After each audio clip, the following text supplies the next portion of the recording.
बातमी पुण्यातून आहे। पुण्याचं ग्रामदैवत कसबा गणपतीचं दर्शन आजपासून सुरू झालेलं आहे। शेंदूर लेप काढण्यासाठी मंदिर 15 डिसेंबर पासून बंद होतं। 900 किलोंचा मूर्तीवरती यावेळेस मूर्तीवरचा शेंदूर लेप काढण्यात आलेला आहे। या संदर्भात आढावा घेतलाय आमचे प्रतिनिधी प्रदीप कापसे यांनी। आपण बघूया। पुण्याचं ग्रामदैवत असणारा कसबा गणपतीचं मंदिर जे आहे ते आजपासून पुणेकरांसाठी दर्शनासाठी खुलं झालेलं आहे।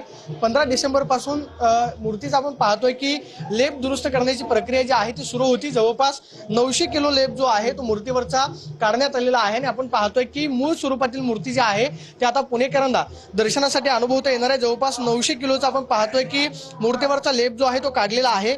ही मूळ मूर्ती जी आहे ती 15व्या शतकामध्ये असल्याचं सांगितलं जातंय आणि आपण पाहतोय की हे मनोहारी रूप जे आहे ते आपल्याला या ठिकाणी पाहायला मिळतंय। कसबा गणपतीचं मंदिर जे आहे ते 15 डिसेंबर पासून दर्शनासाठी बंद होतं आणि मूर्तीवरचा आपण पाहतो की सिंदूर लेप जो आहे तो काढलेला आहे आणि मूळ स्वरूपातील मूर्ती जी आहे ते आपल्याला कसबा मंदिरामध्ये पाहायला मिळते। Camera person Vicky Chavan, Pradeep Kapse, TV9 Marathi.